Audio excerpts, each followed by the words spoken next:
Well, hey there. You've stumbled upon the intersection of internet quandaries and psychological insight. Welcome to Veritas Views on AITA, where the quirks of the internet meet the expertise of Veritas Psychology Partners. Guys, the results are in. Our peers have spoken. The American Psychological Association Council of Representatives position officially goes to Shannon Goecke-Watson. I would like to take this moment to officially concede with the same enthusiasm that I brought to my entire campaign against her, which was none. She ran a great race. I, on the other hand, barely could bother to be showing up. And honestly, I am surprised as anyone that I was even included on the ballot. I'm honored to have Shannon Goecke-Watson joining us today with my business partner, Dan Kessler. Dan, are there enough wonderful things that we can say about Shannon and our excitement about her being with us in this conversation? I don't think so. She's wonderful. It would be, it would be challenging to say, to like be able to get enough nice things to say to really match the niceness. And it's cool because those of you who are on TV or are YouTube, the YouTubes might see that it looks like Shannon might be blushing. Right? I did sort of. I'm not actually sure. Maybe it's just the lighting. I've never blushed in my life, so that would be a feat. That would be cool. It just, the lighting. All right. So I've made my first error already. I just want to note that we're less than 2 minutes on a podcast. Social error number 1, me. And I'm really glad to have you here. Thank you so much for joining us on our little podcast. I'm so grateful to be with you all today. I am so looking forward to this. All right. So we should probably tell our listeners what this is, what they've stumbled into. Michael, could you help us out? Sure. Well, welcome everyone. And for, the newbies out there or even regular listeners that are like, wait, that's not how it usually starts. This is essentially a podcast where I've gone out and I found a scenario online that somebody has shared. And they've asked the internet, who's the asshole here? And that's what we're going to hope to determine. Where there's any kind of identifiable information, I've tried to de-identify it a bit to be a little more discreet. And then also, if you're new, stick around through the credits. There's always some kind of bonus conversation. And we'll see what that is today. But I haven't shared any information about what I'm going to throw at them. All three of them are going into this blind, and so we'll just roll with it. The prompt today is, am I the asshole for asking my wife to do her therapy homework during the time I am working and our child is at school? Can you read it one more time? Yeah. Am I the asshole for asking my wife to do her therapy homework during the time I am working and our child is at school? Now, I assume there's more. There's got to be more. Is that the headline? Okay. Yeah, so that's far just I'm the not. headline. I'll give you more. Right. Sometimes you get to jump in. All right. So I don't know. Well, we often jump in and judge a book by its cover because it's fun to do that. So absolutely. And I definitely have a knee-jerk reaction, but I really think details might be helpful here. You have a knee-jerk reaction here. I know. So again, coming from my background of domestic violence work, because I'm like, are we getting into power and control here? Right. All right. So the rest of it is the couple is late 30s and the poster is male. And he says, I'm 30-something old guy and my wife, slightly older, is currently on short-term disability for mental health reasons, not physical recovery. I've been in a similar position myself, taking 4 months off work and logging over 400 hours of therapy a couple years ago. So I really do get how hard this is for her. I've tried to be supportive. I filed her claim for her, set up appointments when she needed help, and we were both doing individual and couples therapy. But communication has been tough, especially since we've had our child. I've done a lot of work on myself, changed careers, adjusted my lifestyle, and I'm trying to show up better, but I feel like she keeps me at a distance, especially when it comes to how her recovery is going. She's been in therapy for months and still struggles to follow through, even for getting homework from sessions, which I'll admit frustrates me. Now, a month into her leave, she wants 30 to 60 minutes alone every evening after our kid gets home and on the weekends, specifically to focus on her recovery. I asked genuinely, not confrontationally, if she could do that while our child is at school and I'm at work, so it wouldn't cut into our family time when we're all together. That's when she got really upset, and I never supported her, and things escalated. I felt the conversation feeling pretty stuck, or I left the conversation feeling stuck. I do want her to have time for herself, but I also want to find a solution that works for our family. So I'm wondering, am I the asshole for even trying to talk to her about adjusting that schedule for when she does her homework. You've left 3 clinicians sort of speechless. Absolutely. Well, the problem This is, hard. as we see so often, though, we're getting this person's perspective. And I could totally see this being the way he's describing it. And I could totally see this being completely and entirely different. Like he yada yada yada over and it escalated from there. Like, what was his contribution in that escalation? Because he said, please do it at this time, and she objected, and it escalated. Like, that distancing of responsibility from, she objected, like he left out his part there. Mm-hmm.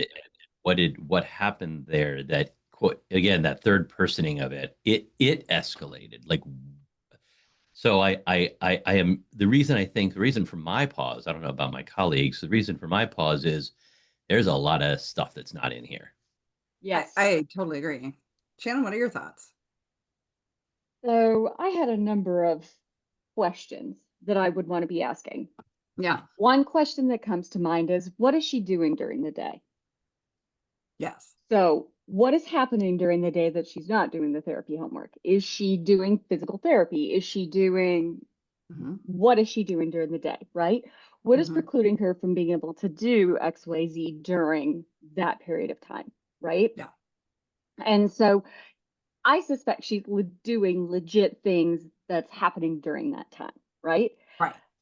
Second, Dan, I think you're absolutely right. It escalated. What's it? Right? I don't know what it is, and that's concerning for me. So in the conversation, would you like to see someone taking more personal responsibility? I escalated, she escalated, we both escalated, taking what does more. Escalation mean? Okay. What does So escalation defining it. mean? Yeah. We started yelling. She stormed out of the room. I stormed out of the room. Yeah. Yeah. I mean, I hear this and I'm just like, there's just holes. Like, because if he says to her, it would be really great if you did this in the evening, and she says, that doesn't work for me because blah, blah, blah, whatever. And he goes, like, what, that sounds like what it might start with. He's left out what happens next. And which should be like some version of, okay, or, well, are there ways that we can help to, whatever, but there, if it was a calm, reasonable, rational response, I don't hear, quote, it escalating. And I do the other thing that, and I'm going to take this down another path, though, he talks about how I've been through this and I did this and I did this, and kind of focused on all of that. Underlying that for me was this assumption that I know what she's going through, therefore I am able to make a good recommendation for her. And he started out with that base. His experience and her experience, like that assumption is an unreasonable assumption. Can I add one? I think. Let me add one thing really quick. So you guys asked an important question, and sometimes we get feedback from the poster, which is great. A lot of times we don't. In this case, the poster did come back and specify that she is a stay-at-home mother, but he works from home. And so part of the conflict is she doesn't feel like she really has the private dedicated time during the day that he's trying to say, like, this is really when you should do your therapy. So I don't know if that changes your perspective, but I wanted to offer that for you. So also thinking here, we're in the summer months. Kids are at home. Kids aren't at school, right? Now we're in summer. Kids are home all the time. Yeah, I think in the post, so they did specifically say while our son is in school. So we have to assume that the child is away from the house, but we don't know how many hours. I mean, to your point, Shannon, what does school mean? Does it mean a couple of hours? Some preschools only run a couple of hours. Parents no sooner drop them off as they turn around and go pick them up. So it isn't clear what the circumstances are. I also find it really a difficult position when someone has been through, let's say, therapy and time away from paid employment to do this kind of recovery work, to then turn to somebody else and say, well, this is how I manage my day. This is what my recovery looked like. Therefore, I know the secret, to unlocking the structure of this. That doesn't work for everyone. Maybe she is someone who's a bit more of a night owl, and maybe, doing that kind of heavy brain lift work at 10 a.m. really isn't this lady's bag. Who knows? I mean, there's lots of reasons why imposing your structure on somebody else doesn't work. And again, the poster is saying he offered it sort of as a gentle suggestion as opposed to it. And even if he did, sometimes it comes off feeling kind of overly overbearing and demanding because this person is in a really delicate spot. I mean, they've taken time away from work to do mental health recovery. So we don't have someone who is, feeling like they are full with resilience at this point in time. So it may just have felt like a really judgy kind of way to make comments about how they are navigating this stage of recovery. And it sounds like she's only maybe a month into something that was pretty significant, where she's taken time away from work. So, she is probably in a really tough spot. The other thing I sat here and wondered is, what does therapy homework look like? Therapy homework, we know, is the work we ask our folks to do outside of the session. So, Shannon, you said earlier, maybe she's doing physical therapy. Who knows? Maybe she's in day programming. She might be in a PHP, a partial hospitalization, or an IOP, an intensive outpatient program, in which case those days are very full treatment days, and kind of start to look like school or work. It becomes the job. And then any work you're doing outside of that has to be figured into and on top of the other life things that still have to happen, raising this child, meals, home care, things like that. So I'm just concerned about the assumption that the previous structure for the husband is going to work for the wife. And even if we take the power and control piece of it out and just isolate this part of the issue, I think he's a bit in the wrong. Well, we also have to look at too, sometimes therapy homework can be something that could take 2 minutes per Sure. day. Yeah. I mean, it could be as quick as practicing a skill, right? Sometimes I will assign somebody, practice XYZ breathing technique, a couple of minutes per day, right? Or Absolutely. it could be as intensive as practice or do something, up to 30 minutes per day. Mhm. And so that's something too that can take a significant amount more time. Like thinking about all three of us that are on here today are trained in something called cognitive processing therapy. Dan, I'm assuming you are as well, right? Oh, you're I not. am not. Okay. I am Okay. not trained in He could do cognitive it. processing. He Right, really here I'm could. making assumptions. See, jumping in. Got to call Yep. myself out as the asshole now for making assumptions. I know Gail and I are both trained in CPT. And when you're in the early parts of CPT, the worksheets, the ABC worksheet takes a Yeah. couple of minutes. But when you're in the later stages of it, the challenging beliefs worksheet can take significant amounts more time. That's what I was thinking. Like, if you get something like Yeah. that and then you ask someone to sit down in the morning, they'll say, well, I don't necessarily have enough grist for that mill. Like, I need to do that work, but I'm looking for these kinds of um, themes that come up. So in CPT, we deal a lot with safety, trust, power and control, esteem, and intimacy. And so sometimes people are looking at their interactions throughout the day to go, oh, this was a safety related belief that came up for me, but they kind of needed the day to unfold to even find that, to like write on it, right? And if you do it first thing in the morning, you're then really casting your mind back maybe to the night before, or the day before, and it maybe doesn't work as well. But Well, even if yeah, go sorry, ahead, Shannon. Dan. Go ahead. Even if we take away the possibility that she's in PHP, we take away the kids from the home, Mm-hmm. take away the need to do the work later in the day after processing. Let's just say for a moment that this is just the time when she works the best.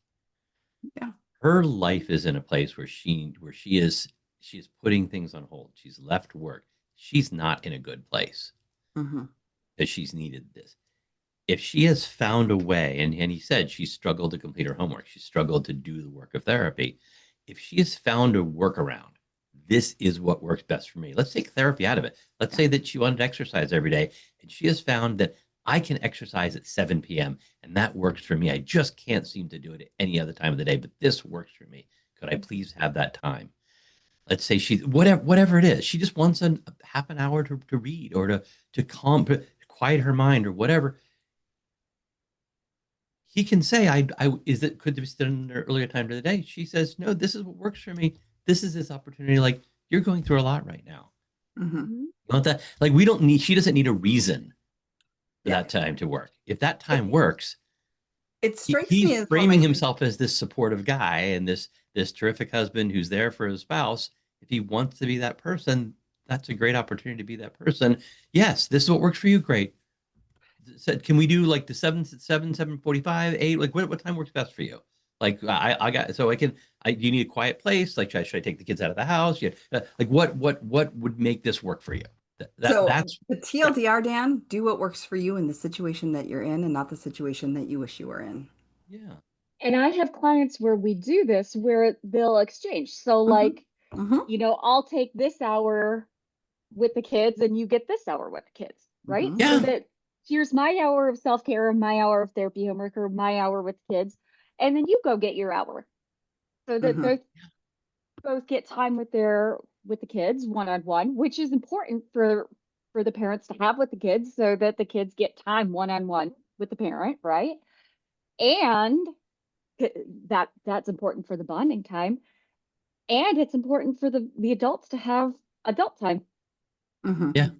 And if she's a stay-at-home mom, what a wonderful opportunity for him to spend this one-on-one time that's pre-designated. I love that, Shannon. That's a great. Yeah. Well, we have this talk all the time in my world. It starts to touch on this idea that if I work outside the home, or I work from home, but I work for another organization, right? I work and then I come home and I have childcare duties, but you didn't work, and therefore you should continue watching the child, forgetting that the work in the home, the work of raising children, the work of keeping the home is work. It's unpaid labor. And this is where a lot of couples really fail to kind of connect and create understanding between the two of them, especially, this situation aside, if you have a competitively employed person and a non-competitively employed person who is the homemaker, that's a very common area of where people get tripped up, which is, right, I have worked this long day and she then wants to, or he wants to take this time away and I have to watch the kids. Well, fuck yeah, because all of this is also a full-time job. And unfortunately, that looks like an 80-hour week or more, and yours is a 40-hour week. And now you are arguing that your 40-hour week gets to end and their 80-hour week doesn't, because it's a lesser type of work, right? And that's a really painful message for people to kind of navigate and heal from, where what my contribution is somehow lesser because I don't get a paycheck attached to it. Absolutely, Gail. And that is a very real thing in our society. We don't get paid to be stay-at-home parents in our society. I've read numerous fiction book series where they do, and it would be real lovely if that was a thing. It would be amazing if that happened, but it doesn't exist right now in our society. And of the two, one of the things I sometimes point out in working with folks in this paradigm, like the stay-at-home, like if you're the non-stay-at-home parent, you get breaks and lunch, and like you can go to the bathroom. Yeah. And if you go to the bathroom at the workplace, nobody is going to knock on the door and ask you for like a cup of coffee or a juice box, right? Or like just barge in when you're in there. Right. Exactly. And as a stay-at-home parent, like that shit's unrelenting. Yeah. I mean, there aren't, so the level of mental energy it takes to do that is so high compared to the person who's like, oh, I'm going to go take my break and take a walk around the building, and my meeting got canceled. Now I'm going to like do some choice time work, and it's still work, but I get to pick this. And it's such a like you don't like when you're home with a kid, like they're always like, oh, it's something new. Yeah. I was going to say, then I have a lot of clients who are stay-at-home parents who then say the at-work parent will come home and it feels like adding another child to the mix.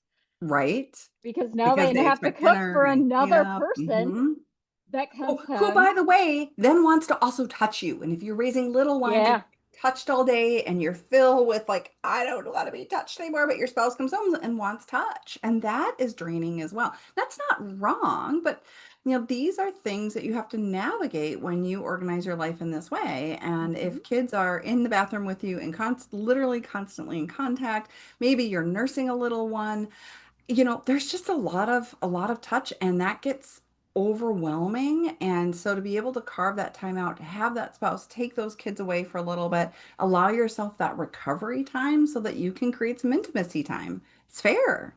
Self-intimacy time. Yeah. Self-intimacy for Self-connected sure. time where it is just you to connect with your thoughts, your feelings.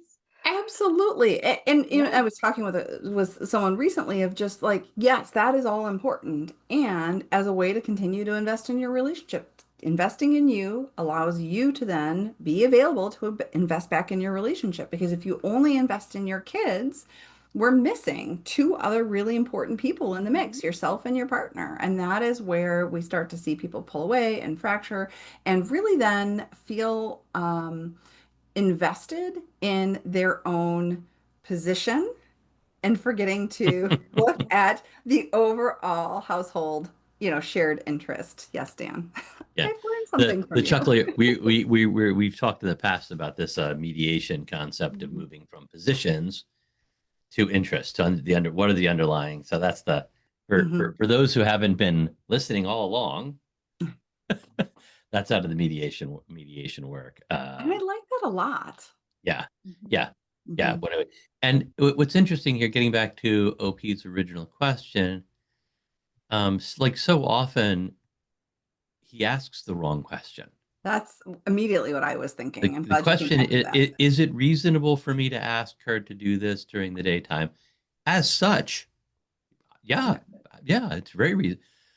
But that wasn't the problem. The problem was the escalation and getting back to it happened, the escalation that occurred. And the question is, what was his role in that escalation? What was her role in the escalation? All of that stuff got yada, yada, yada out. And we don't know what happened there. So like, we can't, I don't know that I can answer his question because the question isn't really it's not really the problem. Well, if you it's the thing that happened afterwards. Asked, am I the asshole for asking for her to do her homework during the day when the house is quiet versus in the evening? No. Is it problematic the way this situation went down? Maybe. Right? Did you have some poor choices and poor behaviors in there? Possibly. Probably. So, were you the asshole for what you said after her response? Right. Which we don't know because he never wrote down. He and then we got into an argument. Yeah. Like that's important stuff there. I would really want to know the context of that argument. I'd want to know the content of that argument. All of which didn't get said. We would be exploring a lot that led up to that, right? Because this is not the first time that this interaction is playing through between these two people. This is part of a pattern. Good point. So it sounds like all three of you, though, are leaning towards more asshole-like than not. Is that fair? Or... Well, he left out the information necessary to determine. Like, I suspect, like, if I were like, not enough information. That is an outcome in the AITA world. Yeah. Not enough info here. I think if we had more information, it would help us. Now, if I had to take a gander at this, I suspect that if there's some stuff here that happened that was out of line on his part. But we don't know. I don't know, at least, because he's left all that important stuff out. Shannon, do you have a thought that maybe Gayle or I missed?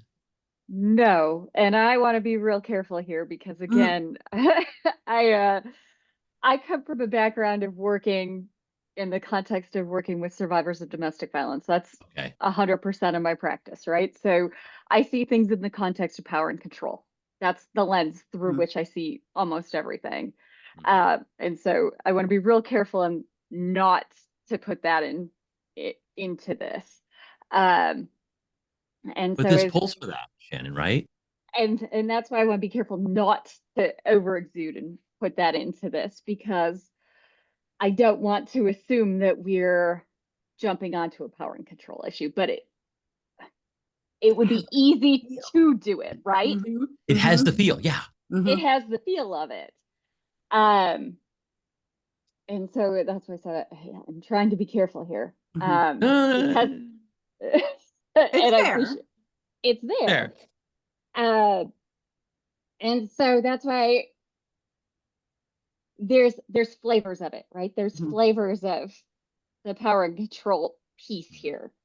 Yeah. Well, Michael, what did the internet? Oh, sorry, Shannon, I interrupted. Yeah, no. I think that's fair. What did the internet come up with? Well, the internet is not always as nuanced as you guys are, which is part of why it's such a nice juxtaposition. Doctoral level trainings in psychology, so there might be that. They very squarely came down on this guy was being an asshole. That he was controlling the power dynamic, exactly the things you started to say, but like wanted to be careful not to because we don't have all. Well, they're probably, Michael, they're probably right. We're just more hesitant to like indict someone unless we have clear evidence. Right. But so if we take it squarely from the power and control wheel, so the domestic abuse intervention, I think is domestic abuse intervention program up in Duluth to put out the power and control wheel early 90s, I want to say. Michael, here's a good one to go fact check me on. Show notes. It is the most depicted use of coercive control, the power and control wheel. It's a Minnesota product here. The power and control wheel, it's been replicated numerous times. One of the wedges on the power and control wheel is using male privilege. And so using male privilege, that specific wedge is the wedge that's coming to mind here as we're talking about this particular case, right? Because that particular wedge would be, I work, the male works, the woman stays at home, right? And so we have our traditional gender roles, right? And so man breadwinner, woman stays at home, woman takes care of kids, man says, I determine that we are going to go have family time and you're going to do it that way, right? So we would fall within that wedge. And then we would also fall somewhat within the minimizing, denying, and blaming wedge of, well, it's not my fault, right? And this is where I'm guessing the internet's jumping in as they're falling into the minimizing, denying, and blaming wedge. Yeah, exactly. And it's funny, so many of them point out, like, you did this great job of saying, like, how much time you spent in therapy and all this stuff. And yet, like, why do you expect your wife's journey is going to be different and easier and that you should tell her how to do that? Did she dictate when you did your homework? Did she tell you? Like, exactly. I mean, so both of those wedges that you're talking about, that male wedge, and then also that I can't remember exactly what you said. Minimizing, denying, and blaming wedge would have gotten called out, I'm sure, by the internet. Yeah, so those were definitely two things they really weighed in on. So I do think it is important that we mention that if you in any way suspect there is domestic violence happening in your relationship, to be aware that going to couples therapy can actually cause more harm. Couples therapy becomes a weapon that gets to be used against the survivor or against the person to whom the domestic violence is being perpetrated. So if you feel like the power dynamics aren't feeling okay, it's actually better to, at that point, be in individual therapy and to be ending couples therapy. So that's, I think, a really important piece that people need to be aware of. Yeah, I'm really glad you brought that up. There was I always love like the side conversations in the comments. And so a bunch of them went into, I'm in therapy and really struggling with this, doing telehealth service because they work from home and their partner works from home as well. And like, where do you find that private space? And so one of them talked about going, to a coffee shop and just using their Wi-Fi and sitting in their car in the parking lot. And, and that's a very real thing that they talked about as well. And so they were like, you can't impose upon your wife when and how she does her therapy. Right. She needs to feel comfortable and whether it's homework or with her therapist, that she's meeting with them, she needs to feel comfortable and that she has the brain power and the bandwidth to do that. And so like that was definitely something that they came down on a lot. But I'm kind of curious, like, what do you guys hear? Because you all three of you do telehealth, or Shannon, do you? Okay, I'm curious. Do you hear that kind of concern about location and finding that private space? All the time. I meet with. Go ahead, Shannon. Yeah, 25% of my clients do therapy from cars. Mm. That's a very real, because again, I work exclusively with survivors of domestic violence. So most of my folks can't do therapy from home. It's just not possible. A number of my clients are still with abusive partners. They're in the process of getting out. And so being at home just isn't possible. So I have a lot of folks that are doing therapy from cars, whether it be in parks, whether it be workplaces, things of that nature. I have a lot of people doing it from conference rooms at work. I have a lot of people doing therapy. I don't let people do it from public places where they, like if anybody can walk by, that is a rule that I hold. I also don't let people do it if they're driving. The last thing I ever want is for somebody to cause an accident. So if they're in a car, it has to be a parked car. That is a rule that I hold with my clients. But if you're going to be doing therapy with me, you have to be able to be in a private space where nobody can walk by, see your screen. That's really important. I do lead one of the only virtual groups for survivors of domestic violence in the state of Minnesota. So again, privacy is really, really important. Nobody can walk by, see your screen. They can't hear you, things of that nature. So that's really important for me. So we do hold that telehealth. And even if she, like, we're making an assumption here about power and control, and it's a very reasonable assumption given his description. Like, we weren't ready to go because the internet's more willing to pass judgment than we are without full data. But even if there isn't that power and control, which seems unlikely, but okay, even if that isn't the issue, meeting your therapist from a private place is important. And I don't do the same work you do, Shannon. But I would say that about a quarter of my folks are in their car parked. I have the same rules you do. No public spaces where people can walk by.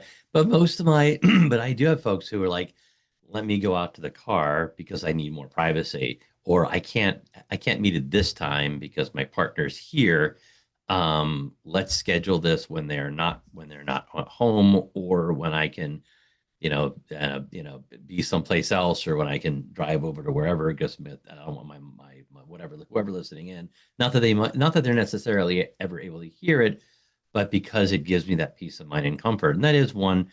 Like, I love telehealth, and that people can meet with us from anywhere and don't have to drive to an office, and it's so much more convenient for them. But this issue does come up a lot. And people do end up meeting with. I do a lot of that car therapy. Yeah. In a parking lot outside of work, or at the work conference room, or things like that. So yeah, and for her to have that private time to do the work she needs to do outside of therapy, again, he needs to be giving her that time to do that work. Yeah. That's her job right now, right? She has two jobs: stay-at-home mom and the recovery from mental health issues. So, like, if you're going to he needs to give her the time to do that job that is primary to their functioning as a family of healing.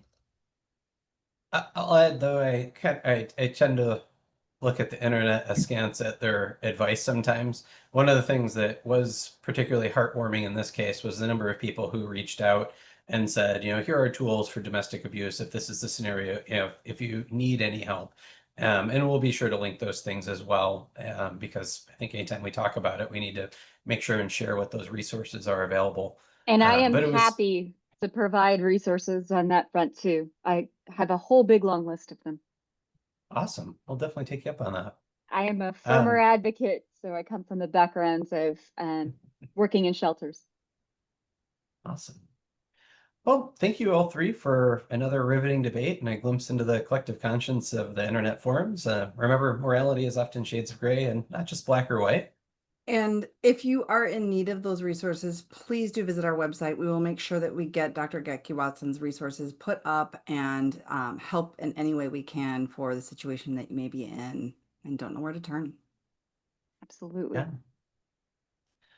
Please follow and share Veritas views on any of the podcast platforms with your neighbors and friends. And as always, stick around through the credits for the bonus conversation about, I don't know, we'll see. You can follow Dr. Dan Kessler at Dr. Dan Kessler and Dr. Gayle MacBride at Dr. G. MacBride. Oh, and you can find them both at veritaspp.com. Credits. Tickling the Ivories, Matthew Reddington. Art, production, and design, bringing the show together with flair and finesse, Michelle Love. Recording and editing, turning chaos into something worth sharing, Michael McBride. Intro, outro, I'm Kelly Buttrick, a VO talent who just happens to be Dr. McBride's cousin. Cats, CJ, Linus, Sadie, and Griffin. Hosting by whomever lost the coin flip. Interruptions by all their children.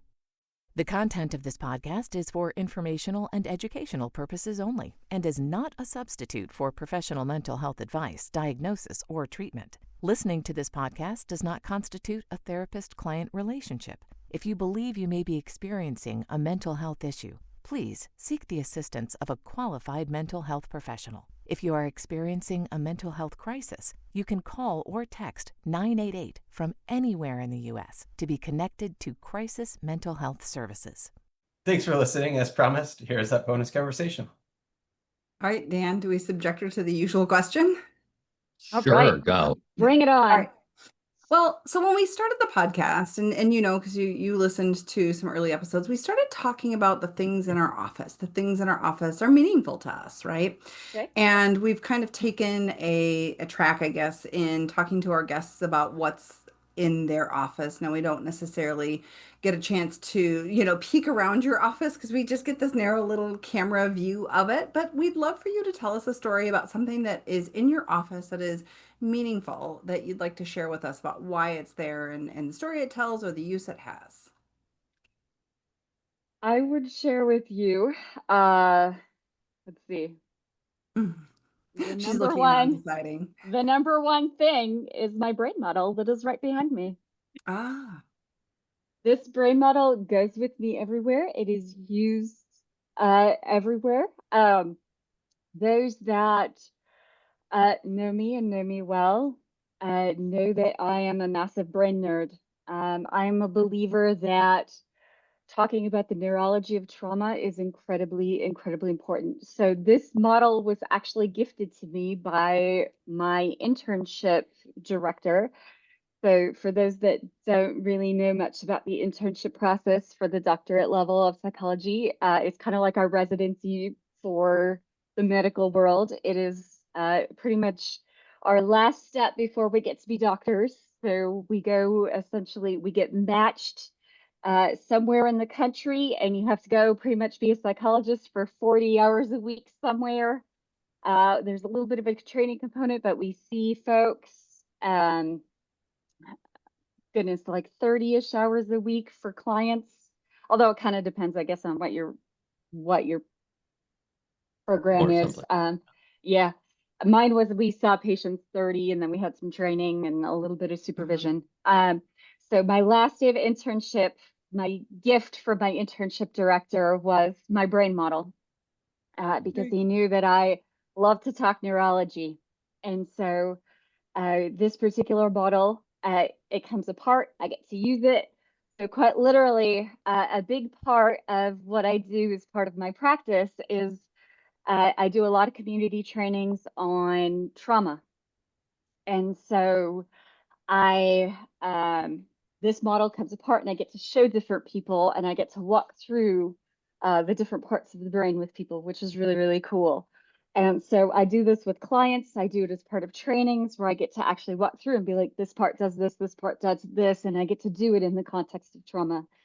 And the light bulbs I get to see with people when they go, oh my God, that's why I do that, or that's why that happens. And it is just mind-blowing for so many people. So recently I was in Washington, D.C. as part of this whole APA thing that Gayle mentioned at the start of today's episode. And I was sitting down with one of the congressional aides, and we were talking about and advocating for the field of psychology and why we need psychology and why they need to keep funding psychology and all of that. And I was telling a story about why I continue to do all of these trainings and all of that. And I told the story about why I do what I do with all of my brain models and all of that. And I explained some of the neurology. And she's like, oh my God, I get it now. She's like, we need to hire you. She's like, we need you to come into Congress and explain this. She's like, I am so grateful that you do this. And so it was just so cool to have clients and now even a congressional aide and all of these people be able to see and to be able to really understand the neurology of trauma. So that model for me is so friggin' important. It goes with me everywhere for all of my trainings, all of my clients, you name it. So that model for me warms my heart. Cool. It's unfortunately falling apart, and I keep trying to find a replacement because it is now, almost a decade old. But I haven't found a replacement. I've tried to find one on Amazon, but I'm loath to let it go at this point. So that's my favorite. That's really cool. Thing in my office. It is more evidence that you are absolutely in the right position. And I am so grateful for the advocacy that you do for your clients, for victims of domestic violence and the field of psychology. I am so grateful that you will let me get to be part of this today. This is so fun. Oh. I love it. And seriously, that really very much thank you for everything you're doing.